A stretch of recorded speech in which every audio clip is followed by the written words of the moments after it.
అది ఈరోజు ఉదయాన్నే బయలుదేరి కొండూరు, విజయవాడ అవతల పెదకొండూరు ప్రాంతంలో దేవుడి వాక్యాన్ని అందించి మరలా సకాలంలో మీ మధ్యలో దేవుడు నడిపించారు. చాలా దూర ప్రాంతం దేవుని సన్నిధిలో మరి వాక్యం అందించడానికి వెళ్ళినప్పుడు చక్కగా ప్రాంత వాసులు దేవుని సన్నిధిలో వాక్యం ఉన్నారు. మరలా వచ్చేవారు కూడా మీరే వెళ్ళి పాస్టర్ అడుగుతున్నారు. వాళ్ళకి సరైన స్థిరమైనటువంటి కాపర్ లేదు. చర్చ్ అయితే పెద్దది కట్టారు కానీ కాపర్ లేదు. వారానికి ఒకరు వస్తూ ఉంటారంట. ఈరోజు మేము వెళ్ళగానే చాలా సంతోషించారు. వచ్చేవారు కూడా మీరే రండి, చాలా బాగుంది, చాలా ఆత్మీయంగా ఉంది, మీరు చెప్పిన మాటలు ఇంకా చాలా వినాలని ఆశపడుతున్నామని చెప్పేసి అన్నారు. దేవుడు చెప్పినట్టు మరోసారి దేవుడు అవకాశం ఇస్తే తప్పనిసరిగా వస్తామని చెప్పాను. దేవుడికి స్తోత్రం. గత రాత్రి కుటుంబ క్షేమాభివృద్ధి కూడికలో దేవుడు చక్కగా మనలతో మాట్లాడారు. ఎంతమంది గుర్తుందండి వాక్యం? కుటుంబ క్షేమాభివృద్ధి కూడిక ఎంతమంది వచ్చారు? చాలామంది కార్యక్రమానికి రాలేకపోతా ఉన్నారు. కుటుంబ క్షేమాభివృద్ధి కూడికలోనికి రాలేకపోతా ఉన్నారు. అంటే మనకి క్షేమం అవసరం లేదు అని అర్థమైపోతాం, మనకి ఆశీర్వాదం అవసరం లేదు అని అర్థమైపోతాము. ఆదివారమే భక్తులు మనం. ఎవరంట? ఆదివారమే భక్తులం. ఇక మిగతా రోజులు బ్రదర్ అన్నాడు, ఓ పాస్టర్ గారు, సండే బ్రదర్స్ అంట, మండే అదర్ అంట. సండేనేమో బ్రదర్స్ సిస్టర్స్, మండేనేమో అదర్స్, అంటే బయట వాళ్ళు అని అర్థం. క్షేమం అనేది మన కుటుంబాల్లోనికి రాకపోవడానికి కారణం ఏంటంటే సరిగా దేవుడి సన్నిధానంలో ఆయనను మనము వెంబడించలేకపోవడం. హానోకు అనే భక్తుడు మనందరికి తెలుసు. ఆయన గురించి మీరు చెప్పమంటే నాకంటే మైకిస్తే పొద్దున సాయంత్రం యువతనే ఉంటారు. నాకంటే మీరు ముందుగా హానోకు గురించి చెప్పమంటే హానోకు దేవునితో నడిచాడు, ప్రతిరోజు దేవునితో నడిచాడు, పొద్దున మొదలుకొని సాయంత్రం దాకా చూతూనే ఉంటాడు. కానీ మనం నడవం దేవునితో. అది వచ్చిన సమస్య ఏంటంటే దేవునితో మనం నడవట్లా, దేవునితో మనం జీవించట్లా. ఆయనతో నువ్వు సహవాసం చేస్తే గత మన ఏప్రిల్ మాసంలో మీటింగ్స్ మొట్టమొదటి వర్తమానం ఎంతమంది గుర్తుంది? మీటింగ్స్కి వచ్చిన ఎంతమంది గుర్తుంది? మీటింగ్స్లో మొట్టమొదటి వర్తమానం ఎంత?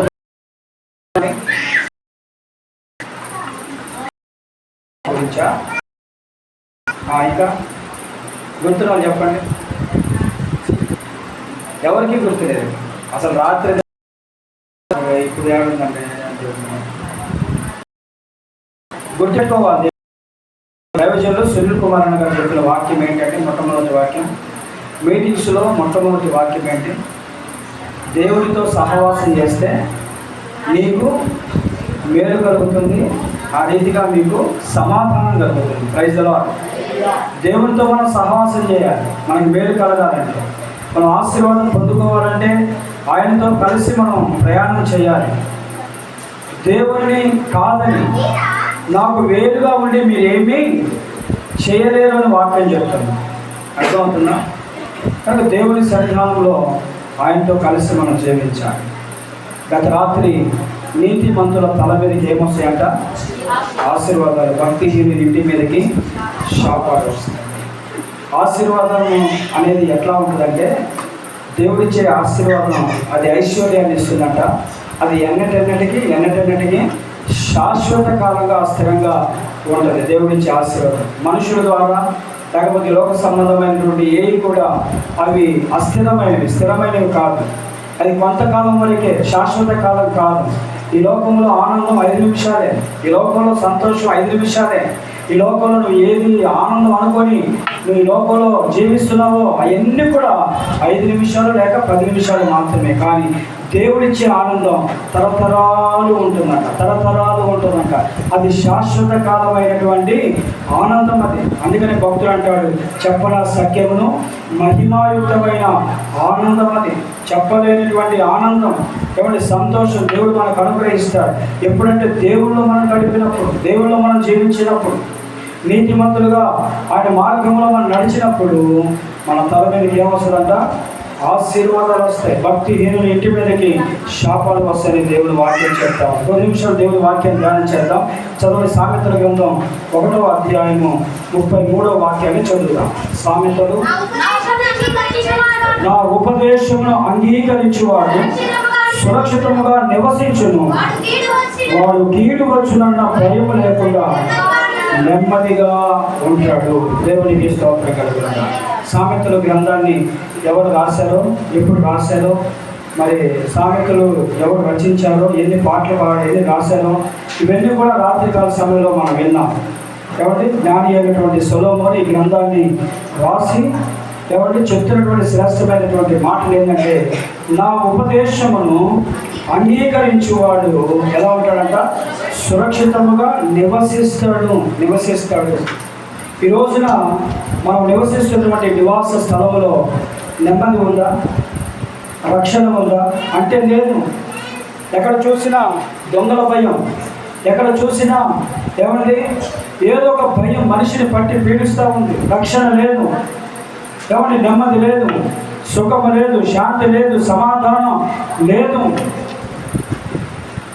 కారణం ఏంటంటే, ఈ లోకంలో మానవుడు తుచ్చమైనటువంటి అభిలాషల వైపే పరిగెత్తుతున్నాడు, కానీ దేవుని సన్నిధానంలో గురి యొద్దకే నేను పరిగెత్తాలి అనేటువంటి ఒక కట్టడ, ఒక నియమము లేకుండా మానవుడు జీవిస్తూ ఉన్నాడు.